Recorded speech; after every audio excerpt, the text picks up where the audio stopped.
Oi, pessoal, tudo bem? Sejam bem-vindos a mais um episódio do Mais Pets Podcast. E hoje o nosso bate-papo tá super legal. É com o Dr. Carlos, da Pronto Dog. Nós vamos falar sobre os gatinhos, sobre os felinos. Então, você que gosta do assunto de gatos, ó, fiquem aí que a gente tem muita coisa legal para contar. E antes disso, pessoal, eu quero agradecer aos nossos parceiros. O Duque Pet Shop é um pet shop super completo, com medicamentos, alimentação, banho e tosa. E se você chegar lá e falar que viu aqui no nosso Mais Pets Podcast, nós temos 10% de desconto para os serviços de estética canina.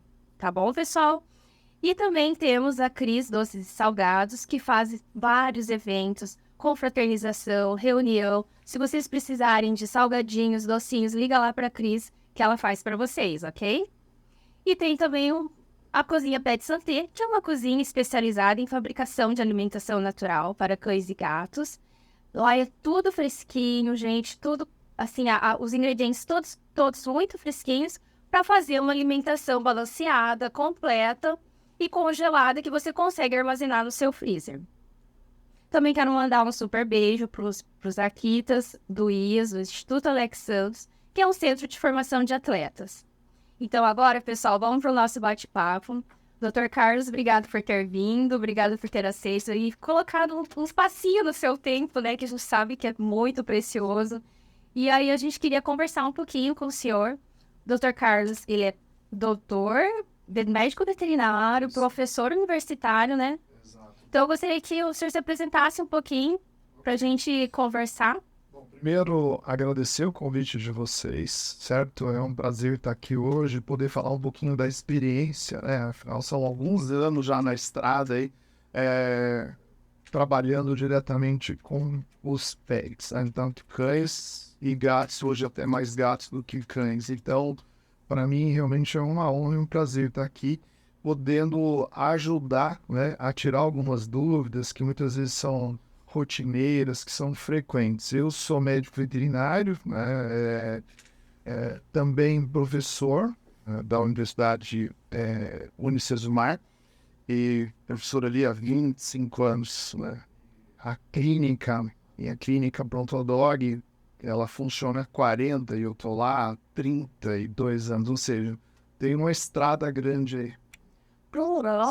Autodoc com 40 anos. 42 anos, sendo mais preciso. Né? Já há um tempinho aí, né? Hoje é Pronto Dog Cat, né? Justamente essa adequação ao nome, porque os felinos fazem parte do coração da clínica. Né? Então, é muito importante que hoje as pessoas não lembrem só do nome Pronto Dog, mas o Cat ali somando.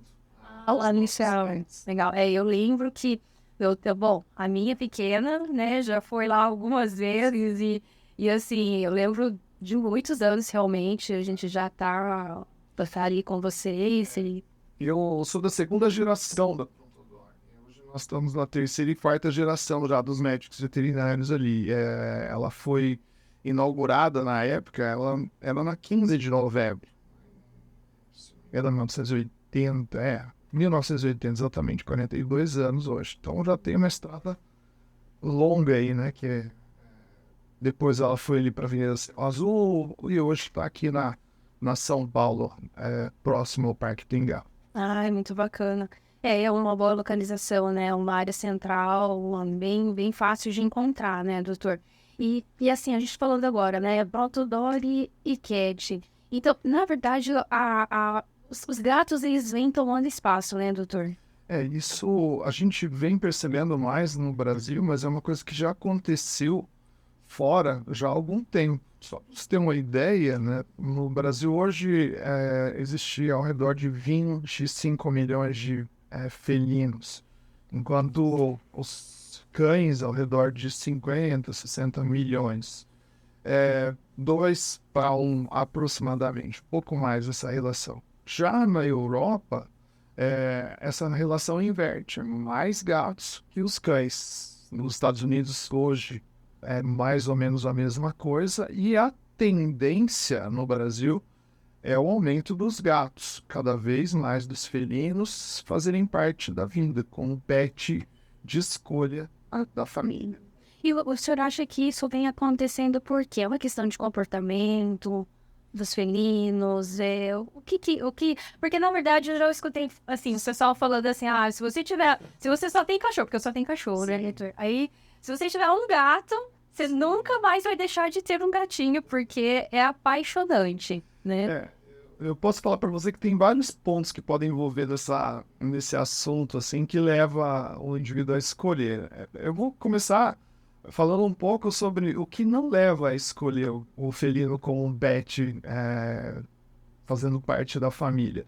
Muitas vezes por desconhecer sobre o gato. A gente carrega um pouquinho de situações que são dos nossos pais, avós, que o gato não foi criado dentro de casa, né? O gato era criado fora de casa, o cão também, mas o gato mais. Então você não tinha uma relação, não mais intensa com o felino. E a gente às vezes acaba acontecendo, seguindo essa mesma linha. Eu sempre brinco, às vezes, vamos falar um pouquinho, né, de gato e de cão, aqui a gente vai estar tocando junto. Normalmente, o tutor, ele chega à clínica a primeira vez com o animalzinho dele, seja gato ou seja cão. Ele fala, eu passei ali na feirinha de adoção, passei no pet shop antes, né, passava no pet shop, comprei esse animalzinho, mas comprei pro meu filho, não quero vacina aí, doutor, aquela coisa meio, luta, aquela coisa meio, E já no segundo mês, o filho já não vem mais, né? O filho nem a filha, vem ele ou ela com um animalzinho no colo e pergunta assim, escuta, você não vai doer? Então, ou seja, já mudou totalmente o comportamento de um mês para o outro, né? Porque ele viu que aquilo que ele está tendo dentro de casa não era um bem de consumo simples, né? Ele tem uma vida, tem uma sensibilidade, ele traz uma emoção para dentro da casa dele. E quando você tem o felino, seja o cão ou seja o felino, você tem a mesma sensação. Então, o gato, ele também traz, da maneira dele, vamos falar assim, uma condição que te faz apegar a ele da mesma forma, ou às vezes até mais do que um cão. É muito boa essa relação hoje dos felinos com o ser humano. Eu falo que isso vem aumentando justamente porque as pessoas vêm entendendo isso, vêm conhecendo. Eu vou pegar esse gatinho aqui, vou ficar uns 2 ou 3 dias, depois eu vou voltar ele para a feirinha lá. Ele pega, fica 2, 3 dias e nunca mais devolve. Então, é uma condição que as pessoas vão se apegando, não tem jeito. Isso é muito legal. Um segundo ponto, né, que faz com que às vezes as pessoas se aproximem, o que está aumentando mais esse número de felinos do dia a dia, é justamente a facilidade, que o felino traz para o cuidado geral. Ele é mais fácil de cuidar do que um cão. A gente sabe que o felino, por exemplo, ele não exige banhos semanais, tosa, passeios frequentes. Tem gato que passeia, precisa disso. Tem gato que é roeiro mesmo, o bicho gosta de andar. Mas, de uma forma geral, ele se adapta muito ao teu ambiente, à tua forma de vida, sem exigir muito do tutor. Aí precisa de uma caixinha de areia, uma água fresquinha sempre e uma alimentação, seja ela natural ou seja ela comercial, peletizada. Ou seja, isso tudo facilita muito. E isso no dia a dia às vezes faz a diferença. A pessoa não tem tempo para levar aquele animalzinho. O cão, por exemplo, a minha Meg, se eu descer 3 vezes com ela, é complicado. Aumenta muito a ansiedade. Já os 2 gatos que eu também. Tem de médico veterinário. Eu tenho o Will e a Mel, que são nossa, a alegria de casa, junto com a Meg, que é a cadelinha. Eles não exigem isso da forma que a Meg exige, ou seja, é mais fácil, né, pra gente, assim. Então, acho que são 2 pontos interessantes.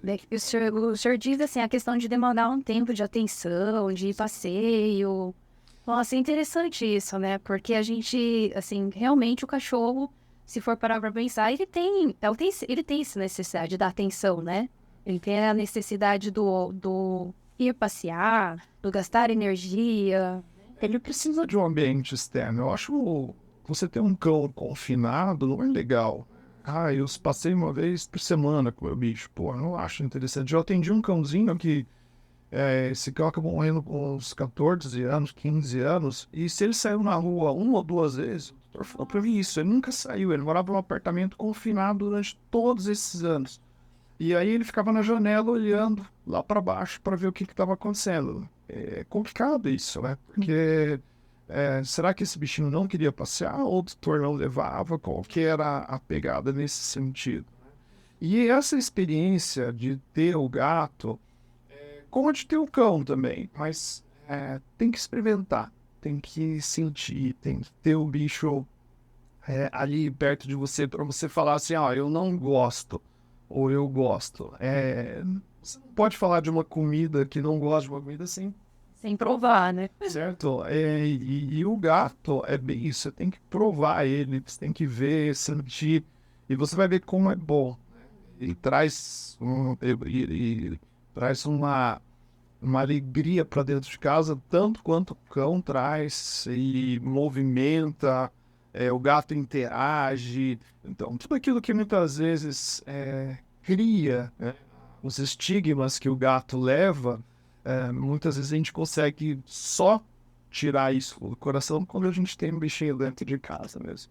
A gente, assim, eu já escutei muito falar de pessoas que tiveram gatos e, assim, elas buscam num pet uma companhia, uma diminuição de estresse, né, da rotina. E dizem que o gato, ele é uma ótima companhia, né? Eu posso falar, igual eu falei, eu provo da água que eu tô falando aqui, né? Então, assim, eu sei bem o que é isso. Os gatos, eles... se você tá com um gato ali, você tá na cama, acaba vindo, ele vem, eles buscam companhia. Você pegar um gato que tá rolando no teu colo, significa que ele tá em paz com você. E, ao mesmo tempo, esse ronronar, né, também traz paz pra gente. Igual você liga uma música relaxante, o ronronar do gato faz isso. Então, ele acaba trazendo um bem-estar pra família, ele acaba trazendo essa interação com o animal. Ele é muito positivo. É muito, muito, muito positivo. Então, as pessoas têm que provar isso, têm que ter essa relação. E graças a Deus, cada vez mais as pessoas que realmente não conseguem conviver com o pet estão diminuindo. A gente está ampliando cada vez mais. Todo mundo vê pelo mercado pet, está crescendo, está crescendo, está crescendo, porque as pessoas vão ver que realmente o animalzinho, tanto o cão quanto o gato, ele é necessário, né? Ele ajuda uma criança no desenvolvimento, ele ajuda a diminuir a ansiedade de criança, de adulto, e assim sucessivamente. Os felinos, os gatos, doutor, existem diferenças nas raças em relação ao comportamento? Porque em cães a gente vê, né? Tipo, tem cães que têm uns comportamentos mais, assim, de companhia, para criança, outros não, né? E nos gatos também tem comportamentos diferentes. Tem, existem algumas raças, existem algumas características de cada raça, né? Por isso que eu sempre falo o seguinte: estuda um pouco o teu ambiente, a tua casa, né? Para que você não opte por um animalzinho que muitas vezes não é que ele exige uma coisa que às vezes você não pode dar. Eu vou pegar aqui uma situação: você mora num apartamento e você tem um animal de grande porte, um dog alemão. Ele não comporta dentro de um apartamento um dog alemão, certo? E aí eu posso transferir isso para os felinos também. Uma senhora, uma vovozinha que você vai querer dar um mimo para ela, um presente. Não pode ela se incomodar com o presente. Ela precisa ter o bichinho como fazendo parte da vida dela, e ela tem que agregar aquilo, não transformando o animal numa coisa material que a gente sabe que não é. Mas ela precisa ter o bichinho dentro de casa, trazendo alegria e satisfação. Se você escolhe uma raça errada, que pode muitas vezes trazer muito trabalho para dentro de casa, é complicado. Isso que tem que estudar um pouquinho antes de você ter o pet, como que é a tua né, falar assim, ter o ambiente, né, para realmente adequar a algumas raças. Eu sei que hoje a gente tem que estimular cada vez mais, e a gente precisa, eu tenho, toda semana eu tenho animalzinho para doação na clínica, né, e a gente sabe que quanto mais as pessoas adotarem, melhor para a gente poder realmente ir diminuindo esses animais que são abandonados. Mas eu acho que tem que equilibrar, não só nessa condição, mas também procurar adequar algumas raças que são específicas para determinada situação. Então, tem que ter um bom senso aí, na realidade. Entendi. E outra coisa que eu queria perguntar, doutor, a gente estava falando até a questão de demandas de tempo, de atenção. Os gatos, eles não precisam tomar banho toda semana, né? Que nem os cachorrinhos, né? Toda semana, porque eu digo assim, né? Às vezes você tá dentro de um apartamento, o cachorrinho, ele acaba precisando de um banho por questões de cheiro, de higiene, né? E os gatos, não. O gato, ele A limpeza dele é uma limpeza... ele mesmo ele faz a sua auto-limpeza, ele gosta de se lamber, o gato, eu costumo colocar assim, não é que não necessita, mas o tempo para banho tem que ser bem mais longo, tá? Um banho hoje no felino eu vou indicar aí a cada 3 ou 4 meses de intervalo, Nossa, bastante. bastante.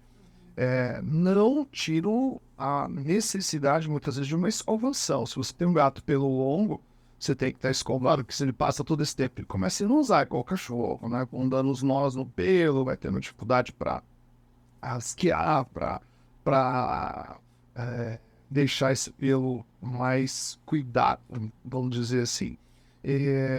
Ou seja, se você pegar um animal que normalmente tem que ir toda semana, ou a cada 15 dias no pet, já aí uma diferença gigante. Ah, entendi, doutor. E, assim, quais são normalmente as doenças que acometem Vamos falar um pouquinho da parte da saúde. Assim, o que mais acomete uma doença em um gato? O que aparece normalmente? Nesse assunto, assim, a gente tem vários pontos, né, para a gente estar conversando. Eu queria tocar num ponto que eu acho bastante interessante, que é um dos pontos que, como eu dou aula, eu sempre, uma das aberturas desse tópico na aula, eu sempre costumo correlacionar o gato e a mulher grávida, né? Todo mundo fala da gestação e o gato que não combina por conta de uma doença, a doença que o gato transmite. Ah, não, eu já ouvi falar. A toxoplasmose, né? A famosa toxoplasmose. E aí você explica tudo isso e no final fala assim, escuta, vocês acham que o gato realmente é culpado ou, né, outros fatores levam a essa condição? Essa doença é bastante importante eu estar falando um pouquinho sobre ela, vou tentar passar rapidamente, mas é uma doença transmitida por um protozoário, e essa é o Toxoplasma gondii. E essa toxoplasmose, esse protozoário, ele, em alguns gatos, ele pode ficar no intestino e ser liberado nas fezes. Essas fezes do gato contaminam o ambiente, vai lá para a horta, a pessoa colhe a verdura, vai comer ela de forma que não lavou muito bem, ou o bovino, caprino, ovino, come a grama onde tinha aquele toxoplasma, vai para a musculatura e a gente vai lá comer a picanha depois mal passada. Então, isso já está provado que a maior forma de contaminação é a ingestão de água, verdura e carne. Carne mal passada. E o gato, por que ele leva essa culpa? Porque ele pode defecar isso e contaminar esse ambiente. Mas você tem um gato em casa, qual a chance dele desenvolver a toxoplasmose? Se você pegar a toxoplasmose desse gato, é zero. Zero. Não tem como você pegar essa doença dele. O gato vai comer a ração hoje industrializada, ou a ração que já passou por um processo de peletização. Se for alimentação natural, uma alimentação que foi pré-cozida, que foi adaptada, que foi ajustada, não tem como ele ingerir o cisto e fazer o desenvolvimento dessa doença. é muito importante tirar esse estigma, né? Eu já tive caso onde uma grávida, isso não foi uma vez só não, tá? Isso acontece. Uma grávida chegou no meu consultório chorando. Ah, doutor, tô desesperada. Eu fui no ginecologista, o ginecologista falou que eu tenho que dar fim no meu gato, porque eu apresentei um anticorpo para toxoplasma. E aí, ela perguntou, e aí, o que o senhor acha? Eu falei, acho que tá na hora de se trocar o ginecologista, né? Porque realmente tá faltando conhecimento, né? E aí a gente pode deixar a pessoa tranquila em relação a essa condição. O gato, diretamente, posso abraçar, posso pegar, eu não vou pegar a toxoplasmose do gato. Esse é um ponto que ajuda muito. E uma das coisas que criou, logo no começo, eu perguntei, por que algumas pessoas às vezes têm essa dificuldade, essa relação com o gato? Porque justamente histórias como essa, elas trazem um desconforto. Sim, as pessoas ficam com medo. Exato. Tipo, eu vou ter um gato, vou pegar a toxoplasma, eu vou ficar doente, porque a toxoplasmose no ser humano vai lá, migra por via transplacentária e provoca alteração neurológica, várias alterações neurológicas, mas não é a culpa do gato. Então, essa é uma das que eu acho que vale a pena a gente, né, deixar bem claro para quem está nos ouvindo. Claro, doutor, ele apresenta algum sintoma no gato? Ele tem 2 ciclos. Um é chamado de extraintestinal. Esse, o gato pode desenvolver a doença, ele pode fazer uma hepatite, ele pode fazer uma pneumonia, ele pode fazer uma doença sistêmica, como o ser humano, como um cão que tem a toxoplasmose. E ele pode fazer o ciclo intraepitelial, que é um ciclo muito curto, dura 15 dias no máximo, e uma única vez na vida, que é o ponto quando ele transmite a toxoplasma, ou toxoplasmose. Então, assim, ele pode, e na maioria das vezes ele faz lesão sistêmica no gato. No cão, a gente tem atendido o cão com toxoplasmose, recentemente atendi um cão com toxoplasmose, e é muito comum no cão fazer lesão neurológica. O animal apresentou convulsão, quadro convulsivo grave. Aí a gente tem metodologia de diagnóstico, core e ícor e tal, e identifica o protozoário. Mas o gato pode fazer as mesmas coisas, certo? Então o gato fica doente também por conta do toxoplasma. Isso é interessante, né, doutor? E é bom a gente falar aqui essa questão desse relacionamento com o ser humano, porque realmente as pessoas têm, né, um preconceito aí com os gatinhos, né? Vários quilos, né? Já começa até aquelas piadinhas de que gato tem 7 vidas, né? Exatamente. E aí acaba que assim, porque o gato sai muito, aí você nunca sabe. Mas hoje em dia eu vejo, assim, muitas pessoas que moram, por exemplo, em apartamento, os gatos não ficam passeando pela rua, né? Como o pessoal antigamente falava, né? Sai de gato, sai. Vou aproveitar o gancho aqui, né? Da questão das doenças e também dessa questão da saída. Primeiro que o gato, se você não ter lá o teu apartamento, ele tem um instinto natural de caça e pode ser que ele vá cair do teu apartamento. Nossa, que perigo, né? Isso acontece bastante, muito mesmo. Então, o gato ele não tem a noção de altura. Com isso, a hora que ele vê um passarinho andando, uma borboleta, ele vai se jogar, certo? Ele vai acabar pulando ali de forma instintiva. Então, tomar bastante cuidado com isso. E em relação à doença, uma coisa que com certeza você já ouviu falar é que o gato transmite asma. Não, já ouvi falar também. Tanta história. Pois é, isso vão criando esses preconceitos, né, em relação aos felinos.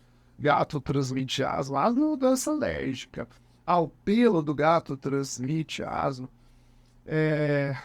Se a pessoa é alérgica, ela pode ter alergia a várias coisas. O pelo do gato é uma das coisas. Não que o gato transmite, porque o gato tem aquela respiração pulmonar e tal. O gato, inclusive, ele pode ser asmático. Uma das doenças respiratórias mais frequentes em gato, da parte respiratória, é a asma felina. Mas não que ele transmite isso.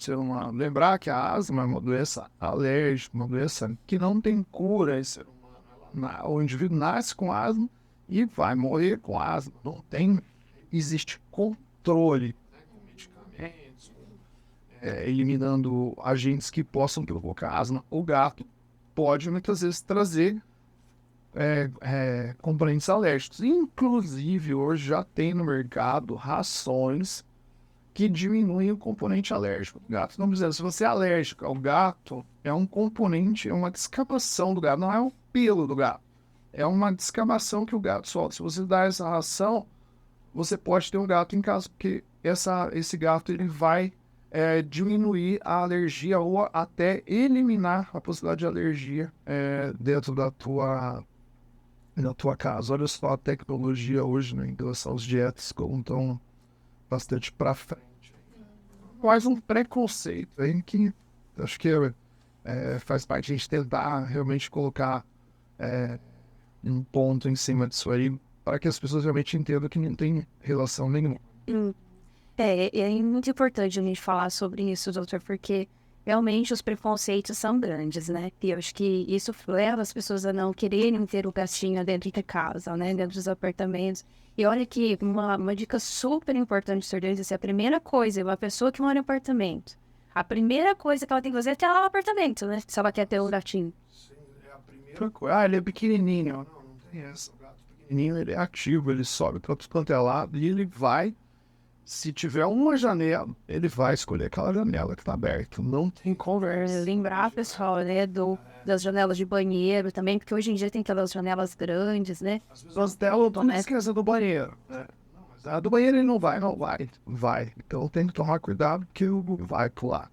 E aí, se tem alto, também cai de andar alto. Então, a chance de óbito é, inclusive, quando o animal pula, ele gera lesões muito parecidas de todos aqueles que saltam, além das fraturas, que a gente chama de síndrome do gato voador, que é fazer pneumotórax, né, que é hernia no tórax, que é pancada, a hemorragia, e às vezes acaba morrendo, dependendo de onde ele cai. E a altura, claro. Tá, e outra coisa, doutor, a gente falando de doenças, assim, então, o que assim, um comportamento que o doutor tem que estar alerta, né? O pessoal tem gateira, então hoje já em casa. O gato mudou de comportamento. O que normalmente a gente vê, assim, que acontece com mais frequência?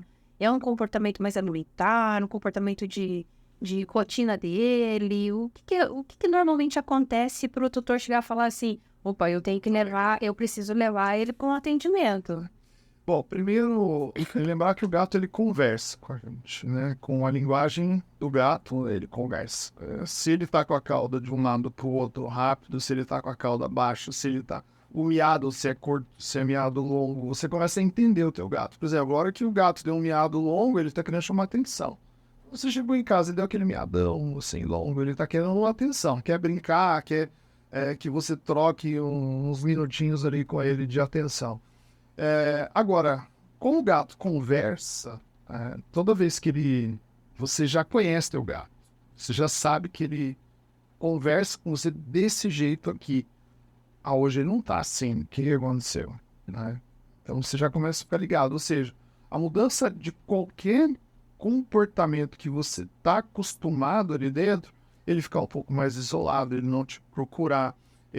A alimentação parar de comer, você não perceber ele indo na caixinha de areia, ele fazia o xixi, cocô fora da caixinha de areia. Ele nunca fez, hoje ele fez, então não tá legal, tem alguma coisa que tá errada. Qualquer mudança daquele hábito que você tem que ficar ligada, porque o teu bichinho não tá legal. E é o que eu falo. Às vezes, esse animal chega na clínica, o tutor não sabe relatar direito o que está acontecendo. Né? E é uma das coisas que eu falo para os meus alunos, é assim, ninguém vai sair de casa, vai pagar uma consulta, certo? E vai levar, e você vai chegar, o médico veterinário vai chegar e falar assim, não é nada.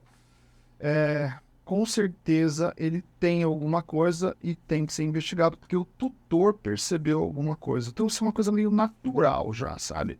Por isso que você tem que estar atento aos teus bichos, né? Você tem que interagir com eles. Não interagiu, não conversou, né? Da forma que eles conversam. Você pode saber que vai ter alguma coisa. O mais comum é isolamento. Né? Ele vai se isolar, não vai aparecer, não vai vir te buscar na porta, não vai te levar, não vai trazer um brinquedinho para você brincar. Esses são os pontos que devem ficar bem tutor deve ficar bem atento. E o pessoal que faz aqueles ambientes pro gato, faz aquilo ali realmente ele é importante. Né? Aquele negócio pra arranhar, pra ficar no alto. A gente chama de enriquecimento ambiental. Então você enriquece o ambiente. Pô, imagina, você está aqui na sala, uma sala sem nada, não tem uma mesa, não tem nada pra gente. É graça, né? Exatamente. Pô, se você tem o gato em casa, ele tem um lugar para ele subir, para ele pular, para ele rodar, para ele brincar, ele vai gastar o tempo dele. E tem doenças hoje que eu posso falar para você que uma boa parte das doenças, por exemplo, urinárias, são relacionadas ao estresse do gato. O gato muitas vezes se envolve, a gente chama de síndrome de Pandora, uma doença urinária comum, frequente, e tem uma relação gigante com o estresse.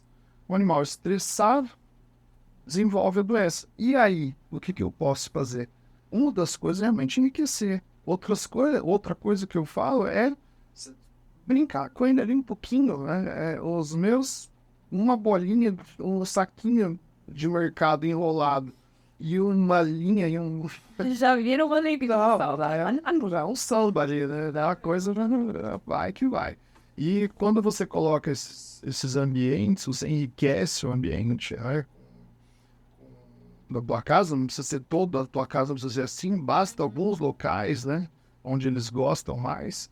Só para você ter uma ideia, em casa, o Will, que é um dos meus, a gente tem um balcão na área de serviço, eu coloquei uma almofada ali de bobeira, que ia lavar a almofada, que a almofada era da Meg. Ele foi para cima da almofada, quem falou aquele dia. Então ali é um lugar que ele adora, e ali ele fica o tempo todo, a janela é gigante, ele gostou daquele lugar. Então ele vai toda hora, ele sai dali e vai pra lá, mas ó, o lugarzinho dele, o fato nunca mais saiu. Tem que cigarro, né? Nós tivemos que comprar outro pra ela. Tá? Essa parte de comportamento deles, de rotina deles, os locais que eles gostam, eles são bem sistemáticos, né, doutores? O gato, ele gosta de rotina. O cão também. O cão também gosta de rotina. Ele gosta da mantinha dele, ele gosta da caminha dele, ele gosta do localzinho dele no sofá, ele pode perceber, ele gosta das coisas. O gato não é diferente, o gato gosta, ele gosta daquele cantinho que ele sobe, ele gosta da comida, né? Ele não gosta muito de mudanças, né? Nem você pega uma caixinha de areia, ela é azul, e eu coloco uma vermelha, ele já vai ficar meio ligado, assim, sabe? Ela tem uma fonte que era uma fonte de água, ela tem um palmo de altura, eu coloco uma maior. Ele já, às vezes, ele não aceita. Tem toda uma restrição. Essa questão de mudança, doutor, a gente vê assim, eu vejo pelo menos, como a gente trabalha com alimentação, a mudança também de alimentação do gato é muito difícil, né? Ela, assim, dificilmente você consegue mudar a forma de alimentar, ou se é com ração, ou se é com patê, ou se... Essa mudança, ele realmente é difícil, da maioria dos gatos. A gente sofre um pouco com isso, porque com o clínico, né? Muitas vezes o animal vai com um problema e eu falo que uma boa parte dos problemas são relacionados com a dieta. Isso não tem jeito. Não é que dieta é ruim, mas às vezes eles precisam de dietas clínicas, elaboradas de uma forma bastante metódica para determinados problemas em determinadas situações. Então, eu tenho que mudar, às vezes, a comida desse cereal, tenho que mudar a alimentação. Com o cão eu não tenho muita dificuldade, é menos. Mas com o gato, a gente já tem mais dificuldade, porque o gato, ele acostuma com um determinado sabor de ração, ele acostuma com uma determinada textura, se você está fazendo alimentação natural. Se você está usando o sachê, ele acostuma com aquele sabor, ele não pega qualquer um. O gato, ele é bem mais seletivo do que o cão. Tem gato que é glutão com o cão. Você pode dar azul, vermelho, o que for, ele vai comer. Agora, na maioria das vezes, tem que tomar bastante cuidado. Com isso, uma transição de dieta tem que ser uma transição bem... Muita cautela, né? Muita cautela, para você não trazer problemas. Às vezes você pega ali... recentemente eu tive em casa, então vou trazendo aqui alguns exemplos da minha casa. Peguei uma ração, a gente dava uma ração da mesma linha da ração, só que mudou o sabor. Eu Pô, ele parou de comer e só voltando o sabor de novo, senão não pegou. Porque eu acabei fazendo, comprando errado, falei, vou tentar, não adianta. Perdeu a ração que eu tinha comprado, não vai. Então, assim, tem que ter bastante cautela, fazer com bastante, é, vamos falar assim, com Respeitar o tempo dele. respeitar, exatamente, respeitar o tempo dele. Naquela adaptação, se ele adaptar, senão muitas vezes tem que Exato, porque o que a gente vê assim muito é que ele não se adapta assim, mudanças tão, é muito difícil. Mas eu acho que é da própria natureza deles, né? Até o jeito de beber água, né? A gente tava falando ali agora um pouco de fonte, tem uns que bebem água no tanque, na pia do banheiro, né? Uma das coisas que o gato gosta muito a água tem que ser limpa, a água tem que ser corrente, se possível, ou uma água nova. O gato não gosta de água igual você faz ali, às vezes, com um cão, que você deixa a água 1, 2 dias. Tem muita gente que faz isso. O gato já ele tem uma dificuldade para isso. Então, se você puder estimular ele beber água, e eu falo que isso traz um monte de vantagem, não só para o gato, para a gente também, né? Mas o gato tem muito problema urinário, porque o gato é um carnívoro. Ele come muita proteína durante toda a vida. O vizinho dele é sempre bombardeado com o resto de proteína, que é a creatinina. E o gato, se você não cuidar com essa ingestão de água, o que acontece? Lá na frente ele vai começar a desenvolver problema renal. Então, a ingestão de água, você tem que escolher a forma que o bicho gosta, né? Dá opções para ele. Coloca lá um potinho com água, coloca uma fonte, vamos ver como que ele gosta mais. E aí é onde você realmente começa a ter esses cuidados. Aí, você vai ter o gato que vai escolher tomar água no potinho e outro que vai escolher tomar água na fonte. Cada um tem um comportamento. É igual filho, igual criança. Você nunca vai ter 2 filhos iguais. Se você tiver 10 gatos dentro de casa, 10 gatos vão ter comportamentos que eles têm a sua escolha. E assim, fontes de água tem de monte, né? De vários modelos, vários. Coisa bonita aí no mercado. Sim, né? Pra você, eu fico olhando do quanto. E realmente a impressão que dá é que eles realmente gostam de água em movimento, né?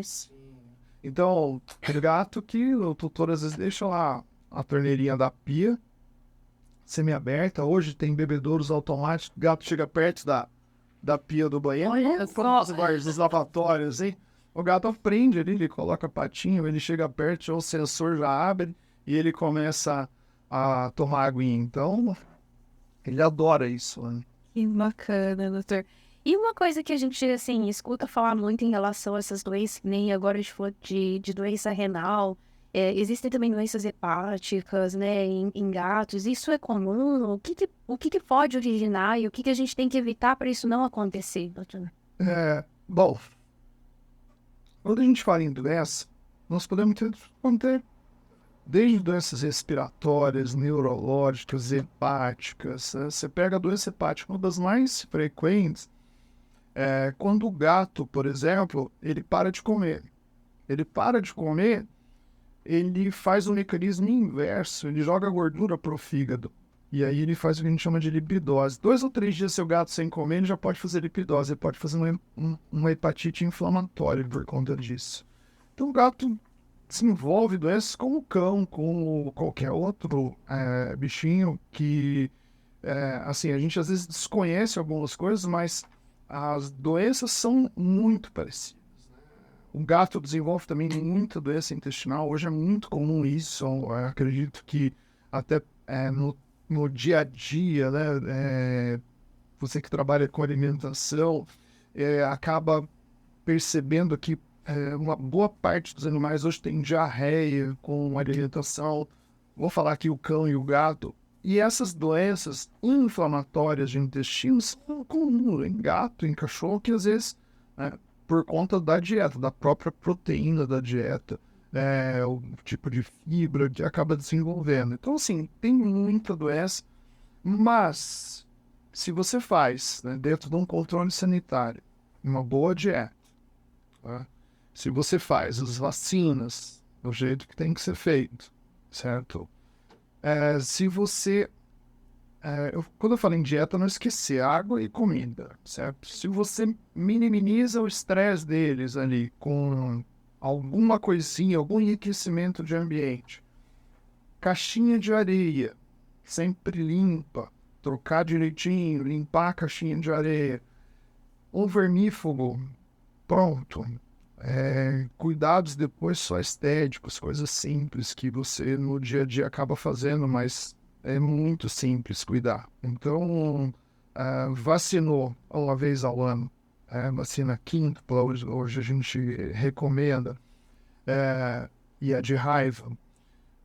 Um vermífugo, qualquer pet shop aí você consegue comprar ração, você vai ter que elaborar, tem ração de preços diferentes, de qualidade diferente, dietas diferentes, seja ela úmida, seja ela semi-úmida ou seca, dieta natural, comercial. Vai escolher aquilo que você tem condições de dar pro teu animalzinho, né? E que no dia a dia ele realmente goste daquilo, né? E que você realmente não se importa. Por que eu falo gostar? Porque tem animal que às vezes não se adapta a uma dieta, não se adapta a uma fonte de água, não se adapta a caixinha. Você tem que ir entendendo isso aí e começar a dar conforto. Ele deu conforto, fez as vacinas vermelhas, acabou. É isso, é muito fácil. Que gostoso, né? Ter um gatinho deve ser uma delícia. Ela está me convencendo. Eu acho que daqui a pouco, na hora que terminar o podcast, nós vamos ali, que eu vou te parar Thiago. É tão tranquilo, né? Assim, aparentemente. Tranquilo assim, claro, né? Exige os cuidados, exige atenção, claro que exige. Mas eles são apaixonantes mesmo, né? Eles exigem, tem uma rotina, uns comportamentos muito legais. Essa semana foi bastante interessante que tinha nós adquirimos não adquirimos nada, né? Veio de presente, né? Na realidade, um resgate de um gato amarelo chamado Garfield, com um problema urinário gigante, que tinha passado por um procedimento, aí o procedimento tinha sido feito de uma forma e acabou destruindo onde ele urinava, e assim, ele é um gato sofrido. Eu sei que a gente operou ele na clínica no começo do ano, já super magro, e não evoluía. Aí depois da cirurgia ele começou a urinar direitinho. Claro que ele ficou incontinente, algumas gotinhas saíam no ambiente e tal. E ele ficou doente 6 meses. Se você vê esse gato, né, essa semana, e a gente conseguiu doar ele agora, né, porque ele tá bonito. Agora está bonito. Gigante, amarelo. E a doutora que recebeu ele em casa, a gente ficou super feliz, porque ela já tem um, e depois ela mandou o filminho dele andando dentro de casa e tal. Então, assim, é muito legal a pessoa que tem um gato, é difícil primeiro, mas depois já vem, inclusive, né, de adoção, de gato que estava ali, que estava difícil de alguém ficar com ele, porque ele era mais velho, tem um pouquinho de incontinência. Ele colocou uma fraldinha nele, tá lá convivendo com outro gato e feliz e contente. Fica muito feliz com isso. Ou seja, ela tinha um gato, tava louca por outro. E isso não tem fim. Eu falo que o gato é viciante. Normalmente você não vai ver o dono de um gato com o gato. Você vai ver com 2, com 3. Entendi, doutor. E é interessante, né? Olha, eu vou contar até uma história de uma amiga minha. Ela tinha ela, na verdade, apareceu uma gata na casa dela. Ela mora em casa, né? E apareceu lá na garagem. E a gata deu cria na garagem. Ela apareceu da rua, ela se enfiou num canto lá e deu cria. Aí os gatinhos ali, todos ficaram ali, ela não mexeu neles. E um dia, a funcionária dela foi limpar o espaço e ela se assustou, a gatinha. Isso sumiu. Saiu dali, assim, correndo. Mas ela voltou e pegou os gatinhos de volta. Só que coisa incrível. Ela levou todos, porque acho que ela ficou com medo, né? Daquele ambiente na hora que foi limpar. Ela não sentiu segurança, né? E aí ela levou todo mundo embora. Eu falei, gente, que coisa, olha aqui. E ela pega pelo torso ali, atrás do ramuco, morde e ali prende, né? E sai com eles. Ela consegue levar, subir, descer Isso faz parte, porque nesse local ela não sentiu segurança, ela tá com os bebês dela ali. Vem um estranho, um monstro, entre aspas, né? Que veio atacar, ela falando, sai daqui, ela se protege, depois ela vai e busca. Isso não é incomum. Você vê que ela tem um instinto mais selvagem. Essa aí você vê que é bem instintivo lá. Mas é interessante, né? E essa questão, assim, que nem ela, nesse caso, daí essa gata ficou ali com ela, e daí realmente ela acabou ficando com todos. E depois só veio mais. Eu te falei agora há pouco. Exatamente. Então, doutor. E me diz uma coisa, a questão da castração dos gatos, o que o senhor sugere realmente é importante, tanto no macho quanto na fêmea? Bom, eu sou 100% a favor de castração. Eu vou colocar aqui 150%.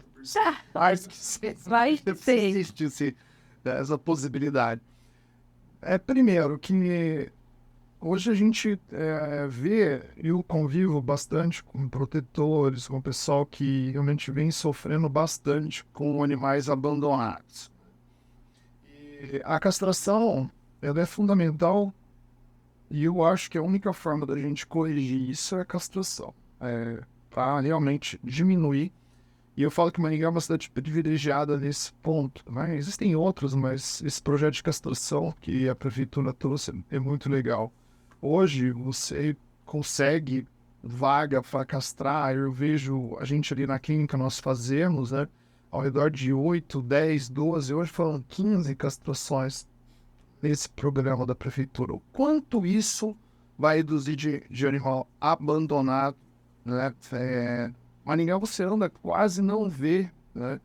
Comparando com outras cidades aí. Então, eu acho um programa assim que deu certo. Espero que os políticos que vão vir aí para frente sigam esse modelo e outras cidades também. A gente tem visto que algumas pessoas já levaram esse projeto para outros locais, que eu acho que isso vai ajudar bastante. Então, o primeiro ponto, castração, controle de animais abandonados, ajuda demais. Segundo, tanto o macho quanto a fêmea, diminui doenças. A fêmea, para você ter uma ideia, até o diabetes reduz a chance dela desenvolver o diabetes sendo castrada.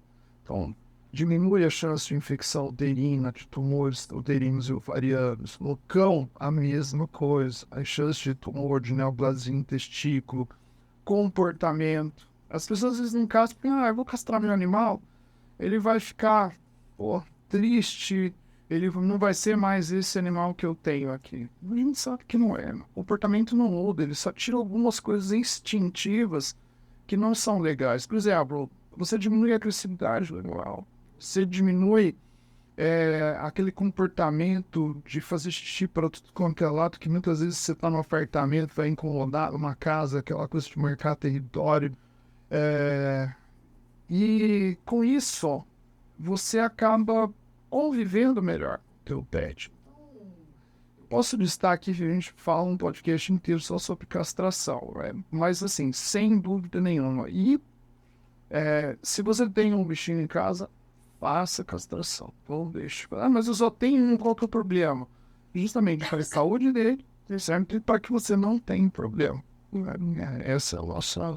É a minha posição já, assim...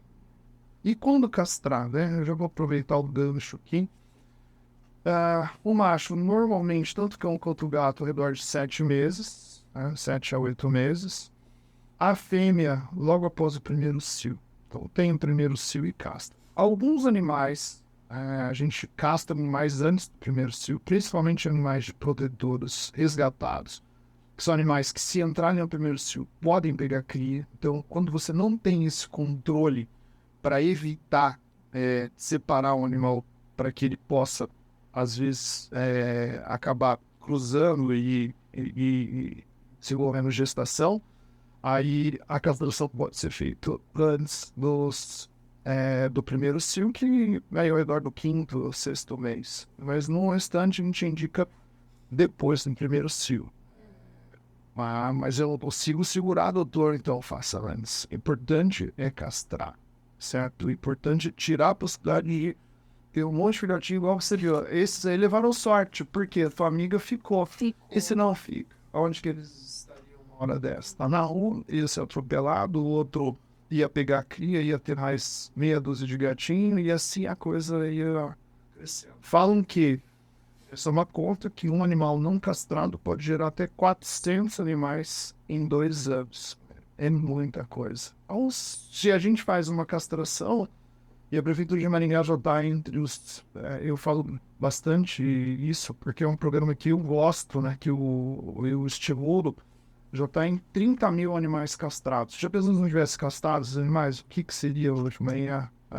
Aí você vê animal lá no centro, esse não vê animal Na rua. rua. Você vê nos bairros, mas ainda tem uma condição que as pessoas precisam entender mais isso, né? Hoje eu vejo lá, por exemplo, na clínica, um dos problemas não é porque a prefeitura nesse programa é free para as pessoas, ninguém paga nada para castrar o animal.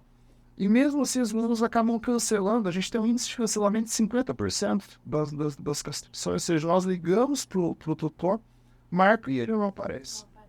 Então, olha só.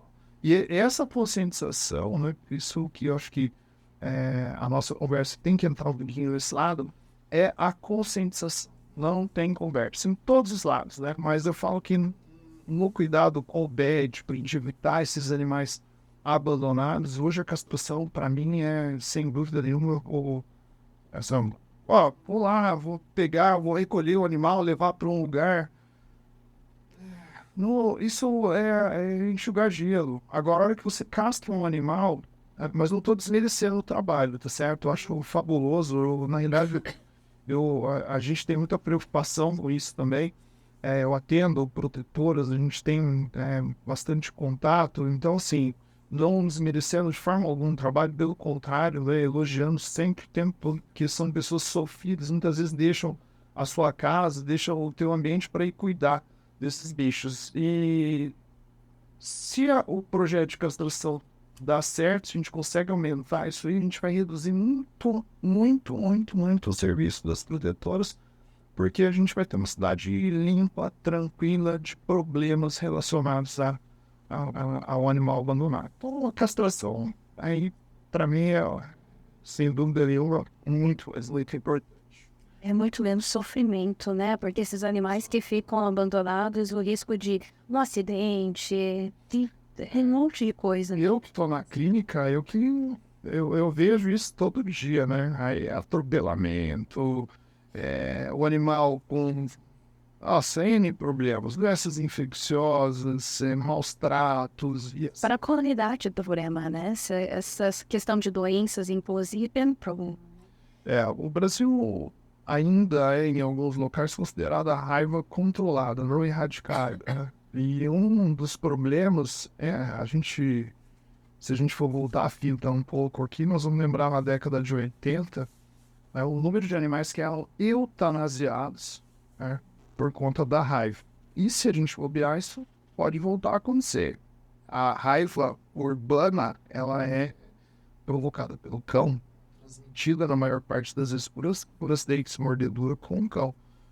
Então, se você diminuir animais abandonados, você diminui a raiva. A gente vê em outros estados aí a leishmaniose, né, que é uma doença muito, muito comum. Maringá tem, mas muito pouco.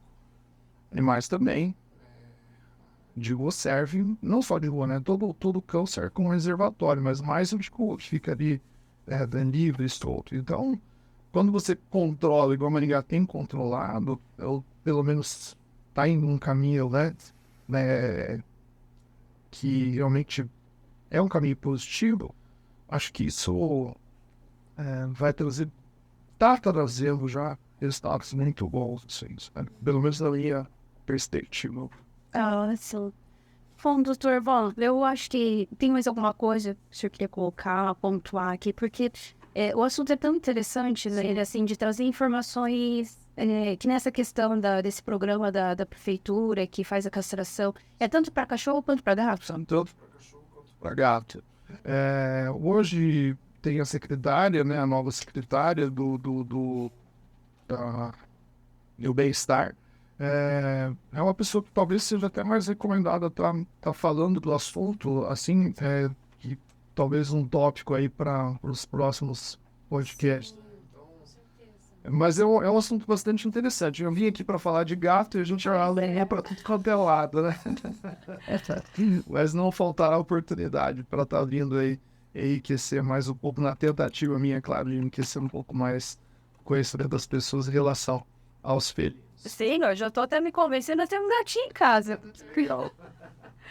Muito obrigada pela participação aí no nosso podcast, né? A gente sabe que o tempo sempre é um tempo precioso pro senhor, né? E a gente tá aqui batendo um papo muito bacana, mas trazendo informação pro pessoal, né? Então, se o senhor quiser deixar uma arroba da clínica ou do pessoal, né? Assim, normalmente, às vezes o pessoal pode mandar alguma dúvida que surgiu aqui na nossa conversa. Bom, eu que agradeço mais uma vez a oportunidade. Para mim é sempre uma satisfação. Eu dou aula há 25 anos, então eu me sinto muito à vontade aqui tô falando com vocês, né, e tentar explicar um pouquinho mais sobre esse mundo da medicina veterinária, ou de felinos, ou de cães, ou de doenças infecciosas, alimentação, seja lá o que for. Bom, a Protodog é uma clínica já antiga, como nós já falamos, né? O Instagram dela é Protodog Cat, bem fácil de achar no Instagram. Se vocês quiserem seguir a Protodog para ter um pouquinho, nós lançamos dicas todos os dias ali. Pode conversar com a gente também através do chat, pode conversar através do Instagram, o que ficar mais acessível aos ouvintes aqui do podcast. Agradeço a todos vocês e até uma próxima. Obrigada, doutor. Muito obrigada mesmo. Pessoal, então, ó, ativem o sininho aí para receber as nossas notificações. Dê um like nesse vídeo, compartilhe com os amigos. Sigam o nosso Instagram, que a gente sempre tem novidades para vocês que amam os pets como a gente. Um beijão!